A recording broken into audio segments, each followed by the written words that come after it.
And non వెజ్తో సమానంగా ఉండే curry అనమాట మీల్ మేకర్ కర్రీ అండి. ప్రోటీన్ ఫుడ్ కంపల్సరీగా తీసుకోవాలి. టేస్టీగా ఎలా చేసాలో చెప్పేస్తానండి. ఫస్ట్ అయితే హాట్ వాటర్లో ఈ చిన్న సోయా చంక్స్ అయితే తీసుకున్నాను. ఒక 10 మినిట్స్ పెట్టేసుకొని తర్వాత స్వీట్ చేసుకోవాలండి. గట్టిగా పిండేసి పక్కన పెట్టేసుకోవాలి. తర్వాత ప్యాన్లో ఒక 1 స్పూన్ ఆయిల్ యాడ్ చేసుకొని అందులోనే ఆనియన్స్, పచ్చిమిర్చి, టమాటా ఇవన్నీ కూడా ఫ్రై అయిపోయిన తర్వాత చల్లారిన తర్వాత పేస్ట్లా చేసి పక్కన పెట్టేసుకోవాలి. అదే ప్యాన్లో ఇంకొక 1 స్పూన్ ఆయిల్ యాడ్ చేసి మీల్ మేకర్ని సిమ్లోనే ఉంచుకొని ఒక 3 to 4 మినిట్స్ ఇలా ఫ్రై చేసుకొని తీసి పక్కన పెట్టేసుకోవాలి. సేమ్ అదే ప్యాన్లో ఇంకొక 1 స్పూన్ ఆయిల్ యాడ్ చేసుకొని అల్లం వెల్లుల్లి పేస్ట్, జీలకర్ర వేసేసి ఇదంతా పచ్చివాసన అంతా పోయిన తర్వాత ఇందులోనే టేస్ట్కి సరిపడా పసుపు, ఉప్పు, కారం ఇవన్నీ వేసేసుకొని మిక్స్ చేసుకొని ఇందులోనే ముందుగా మనం రెడీ చేసి పెట్టుకున్న ఆనియన్, టమాటో పేస్ట్ అయితే యాడ్ చేసుకోవాలి.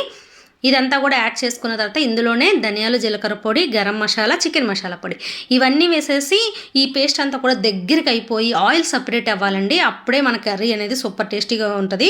చూసారు కదా, ఆయిల్ సపరేట్ అయిన తర్వాత ఇందులోనే 2 స్పూన్లు కర్డ్ అయితే యాడ్ చేస్తాను, ఫ్రెష్ కర్డ్.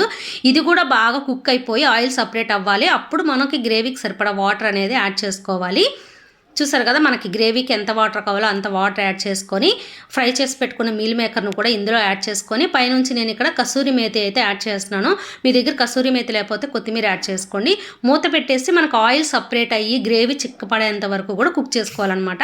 అప్పుడే మన కర్రీ అనేది సూపర్ టేస్టీగా ఉంటుంది. తినే కొద్దీ తినాలనిపిస్తుందండి. నాన్ వెజ్ కూడా పనికిరాదు ఈ కర్రీ ముందు. చక్కగా పిల్లలు, పెద్దలు హ్యాపీగా చేసుకొని తినేయచ్చు. సూపర్ టేస్టీగా ఉంటుంది. చూసారు కదా, ఆయిల్ సపరేట్ అయ్యి గ్రేవీ చిక్కబడిన తర్వాత స్టవ్ ఆఫ్ చేసుకుంటే రెడీ అయిపోతుంది. నచ్చినట్లయితే ఒక లైక్ చేయండి. Thanks for watching.